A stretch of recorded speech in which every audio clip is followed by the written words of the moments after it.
vibeBooks presents Mansfield Park, Chapter 23 by Jane Austen. Chapter 23. "But why should Mrs. Grant ask Fanny?" said Lady Bertram. "How came she to think of asking Fanny? Fanny never dines there, you know, in this sort of way. I cannot spare her, and I am sure she does not want to go." "Fanny, you do not want to go, do you?" "If you put such a question to her," cried Edmund, preventing his cousin speaking, "Fanny will immediately say no, but I am sure, my dear mother, she would like to go, and I can see no reason why she should not." "I cannot imagine why Mrs. Grant should think of asking her. She never did before. She used to ask your sisters now and then, but she never asked Fanny." "If you cannot do without me, ma'am," said Fanny in a self-denying tone. "But my mother will have my father with her all the evening." "To be sure, so I shall." "Suppose you take my father's opinion, ma'am." "That's well thought of. So I will, Edmund. I will ask Sir Thomas as soon as he comes in, whether I can do without her." "As you please, ma'am, on that head, but I meant my father's opinion as to the propriety of the invitation's being accepted or not, and I think he will consider it a right thing by Mrs. Grant, as well as by Fanny, that being the first invitation it should be accepted." "I do not know. We will ask him. But he will be very much surprised that Mrs. Grant should ask Fanny at all." There was nothing more to be said, or that could be said to any purpose, till Sir Thomas were present. But the subject involving, as it did, her own evening's comfort for the morrow, was so much uppermost in Lady Bertram's mind, that half an hour afterwards, on his looking in for a minute in his way from his plantation to his dressing-room, she called him back again, when he had almost closed the door, with, "Sir Thomas, stop a moment. I have something to say to you." Her tone of calm languor, for she never took the trouble of raising her voice, was always heard and attended to, and Sir Thomas came back. Her story began, and Fanny immediately slipped out of the room, for to hear herself the subject of any discussion with her uncle was more than her nerves could bear. She was anxious, she knew, more anxious perhaps than she ought to be, for what was it, after all, whether she went or stayed? But if her uncle were to be a great while considering and deciding, and with very grave looks, and those grave looks directed to her, and at last decide against her, she might not be able to appear properly submissive and indifferent. Her cause, meanwhile, went on well. It began, on Lady Bertram's part, with, "I have something to tell you that will surprise you. Mrs. Grant has asked Fanny to dinner." "Well," said Sir Thomas, as if waiting more to accomplish the surprise. "Edmund wants her to go. But how can I spare her?" "She will be late," said Sir Thomas, taking out his watch. "But what is your difficulty?" Edmund found himself obliged to speak and fill up the blanks in his mother's story. He told the whole, and she had only to add, "So strange, for Mrs. Grant never used to ask her." "But is it not very natural," observed Edmund, "that Mrs. Grant should wish to procure so agreeable a visitor for her sister?" "Nothing can be more natural," said Sir Thomas, after a short deliberation. "Nor, were there no sister in the case, could anything, in my opinion, be more natural. Mrs. Grant's showing civility to Miss Price, to Lady Bertram's niece, could never want explanation. The only surprise I can feel is, that this should be the first time of its being paid." Fanny was perfectly right in giving only a conditional answer. "She appears to feel as she ought. But as I conclude that she must wish to go, since all young people like to be together, I can see no reason why she should be denied the indulgence." "But can I do without her, Sir Thomas?" "Indeed, I think you may. She always makes tea, you know, when my sister is not here. Your sister perhaps may be prevailed on to spend the day with us, and I shall certainly be at home." "Very well, then. Fanny may go, Edmund." The good news soon followed her. Edmund knocked at her door in his way to his own. "Well, Fanny, it is all happily settled, and without the smallest hesitation on your uncle's side. He had but one opinion. You are to go." "Thank you. I am so glad," was Fanny's instinctive reply, though when she had turned from him and shut the door, she could not help feeling, "And yet why should I be glad? For am I not certain of seeing or hearing something there to pain me?" In spite of this conviction, however, she was glad. Simple as such an engagement might appear in other eyes, it had novelty and importance in hers, for excepting the day at Sotherton, she had scarcely ever dined out before, And though now going only half a mile, and only to 3 people, still it was dining out, and all the little interests of preparation were enjoyments in themselves. She had neither sympathy nor assistance from those who ought to have entered into her feelings and directed her taste, for Lady Bertram never thought of being useful to anybody, and Mrs. Norris, when she came on the morrow, in consequence of an early call and invitation from Sir Thomas, was in a very ill humour, and seemed intent only on lessening her niece's pleasure, both present and future, as much as possible. Upon my word, Fanny, you are in high luck to meet with such attention and indulgence. You ought to be very much obliged to Mrs. Grant for thinking of you, and to your aunt for letting you go, and you ought to look upon it as something extraordinary, for I hope you are aware that there is no real occasion for your going into company in this sort of way, or ever dining out at all, and it is what you must not depend upon ever being repeated. Nor must you be fancying that the invitation is meant as any particular compliment to you. The compliment is intended to your uncle and aunt and me. Mrs. Grant thinks it a civility due to us to take a little notice of you, or else it would never have come into her head, and you may be very certain that, if your cousin Julia had been at home, you would not have been asked at all. Mrs. Norris had now so ingeniously done away all Mrs. Grant's part of the favour, that Fanny, who found herself expected to speak, could only say that she was very much obliged to her Aunt Bertram for sparing her, and that she was endeavouring to put her aunt's evening work in such a state as to prevent her being missed. Oh, depend upon it, your aunt can do very well without you, or you would not be allowed to go.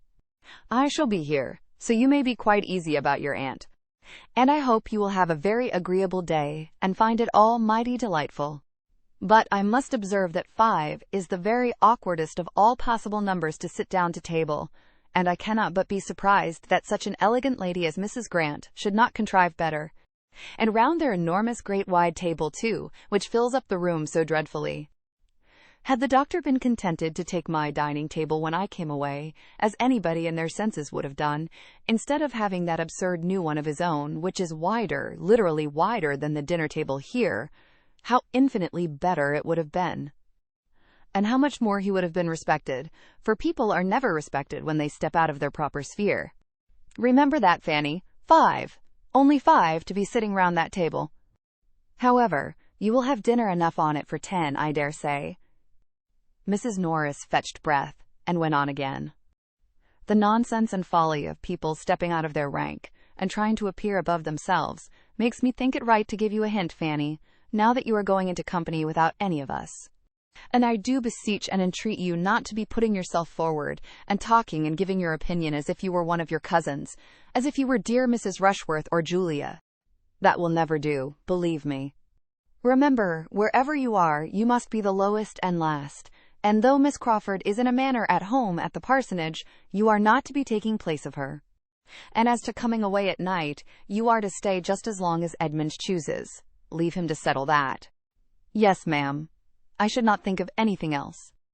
And if it should rain, which I think exceedingly likely, for I never saw it more threatening for a wet evening in my life, you must manage as well as you can, and not be expecting the carriage to be sent for you. I certainly do not go home tonight, and therefore the carriage will not be out on my account, so you must make up your mind to what may happen, and take your things accordingly.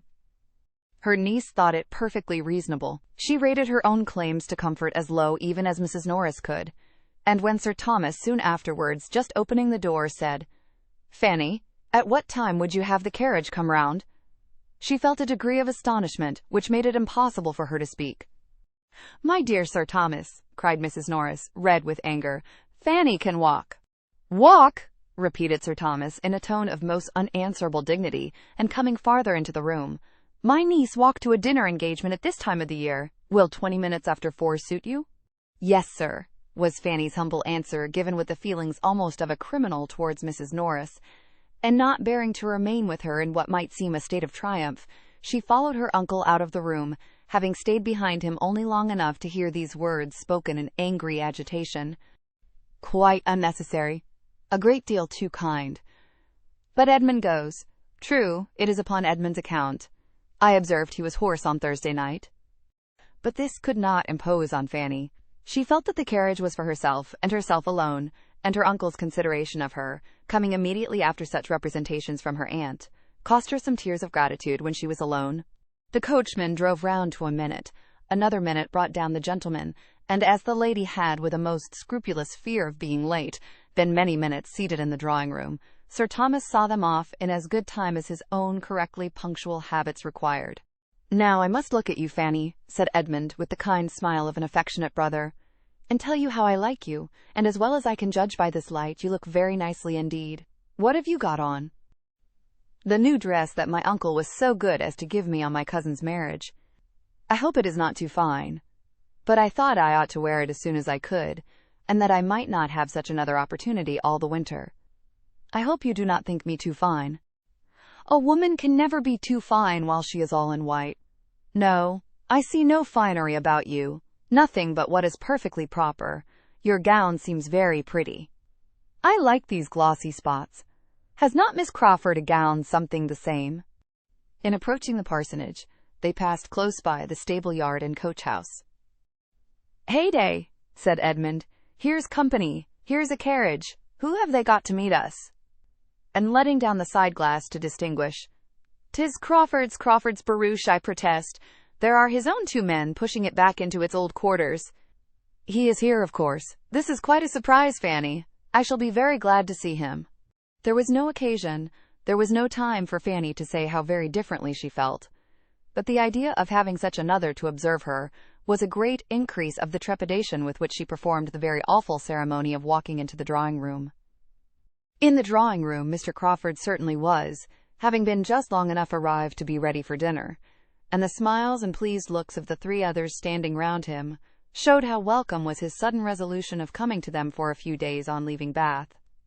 A very cordial meeting passed between him and Edmund, and with the exception of Fanny, the pleasure was general, and even to her there might be some advantage in his presence, since every addition to the party must rather forward her favourite indulgence of being suffered to sit silent and unattended to.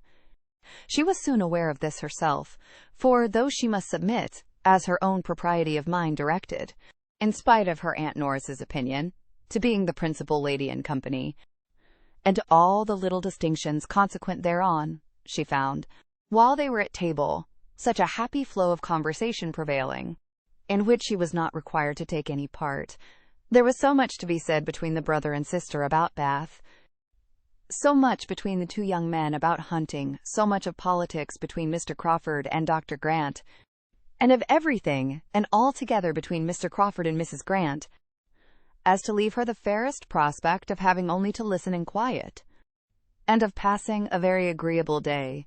She could not compliment the newly arrived gentleman, however, with any appearance of interest in a scheme for extending his stay at Mansfield and sending for his hunters from Norfolk, which, suggested by Dr. Grant, advised by Edmund, and warmly urged by the two sisters, was soon in possession of his mind, and which he seemed to want to be encouraged even by her to resolve on.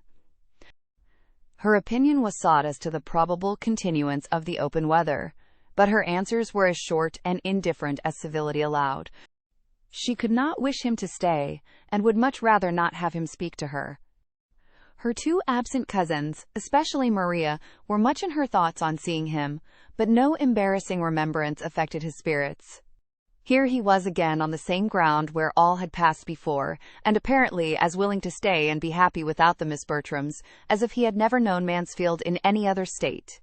She heard them spoken of by him only in a general way, till they were all reassembled in the drawing-room, when Edmund, being engaged apart in some matter of business with Dr. Grant, which seemed entirely to engross them, and Mrs. Grant occupied at the tea-table, he began talking of them with more particularity to his other sister.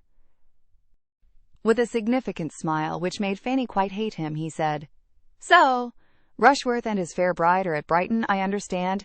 Happy man." "Yes, they have been there about a fortnight, Miss Price, have they not? And Julia is with them. And Mr. Yates, I presume, is not far off." "Mr. Yates? Oh, we hear nothing of Mr. Yates.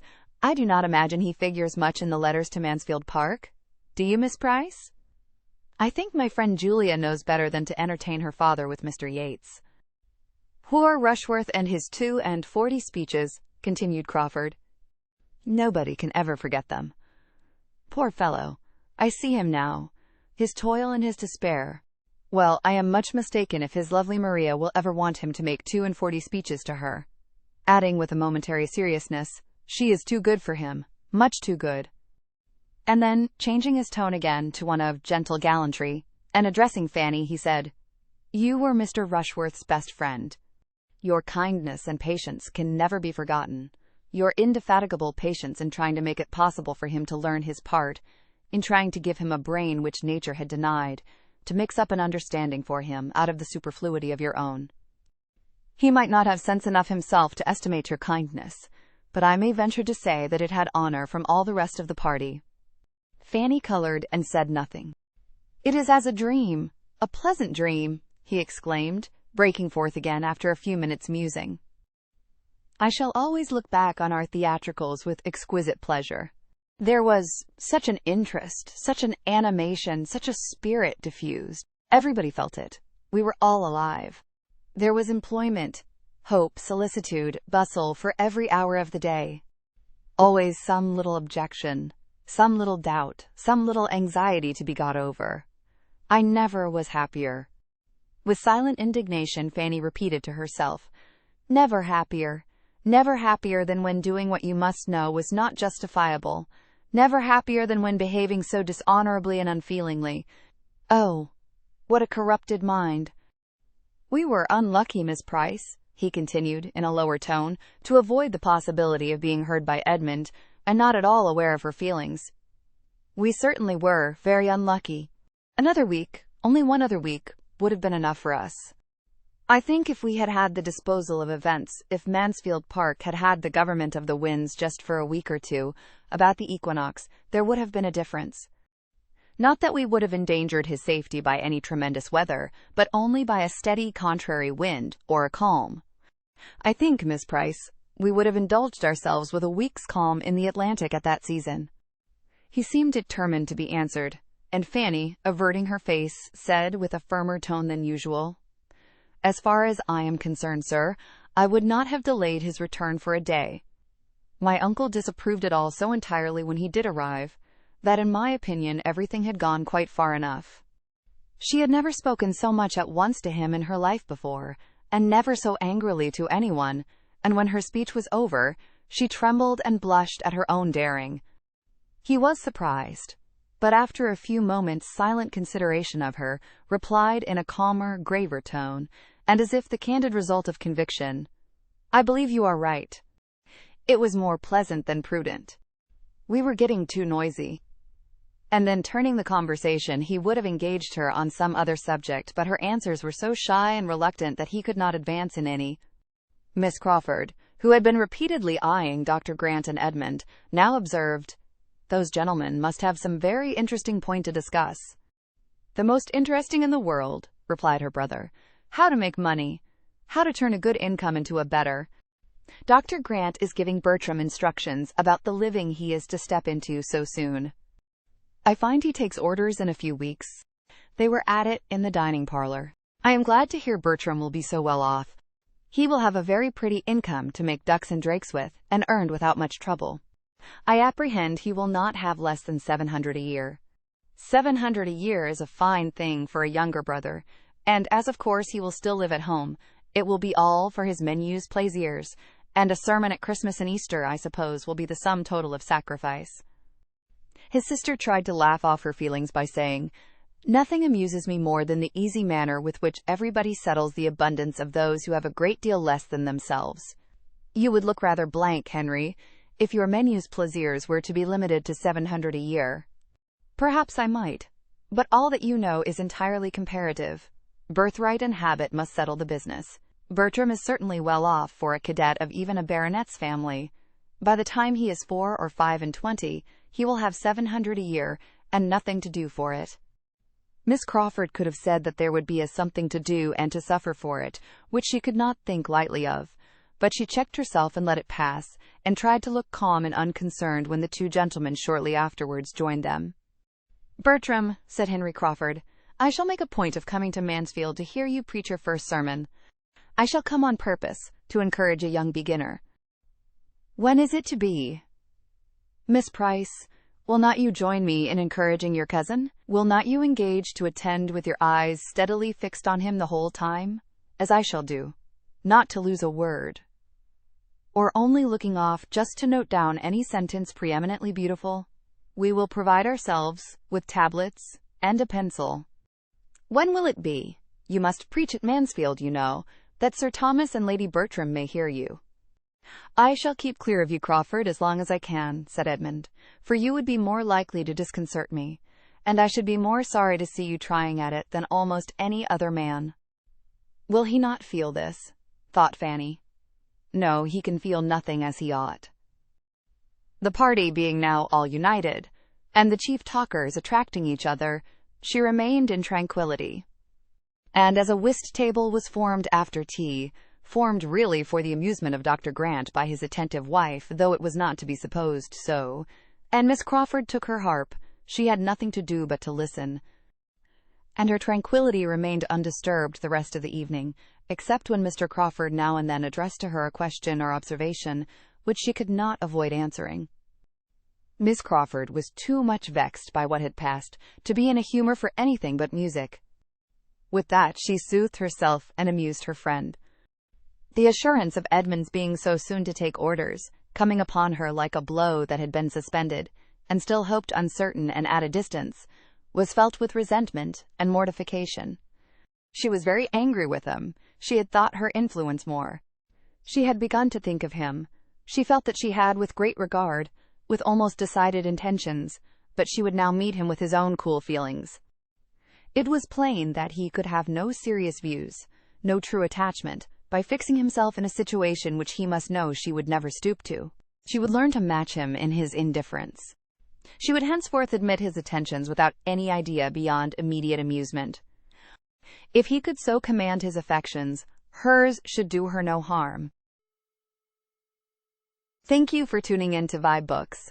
We hope you enjoyed this journey. Please consider liking, commenting, and subscribing to our channel. Check out our playlist or explore vibeBooks for more classic stories. Until next time, happy listening.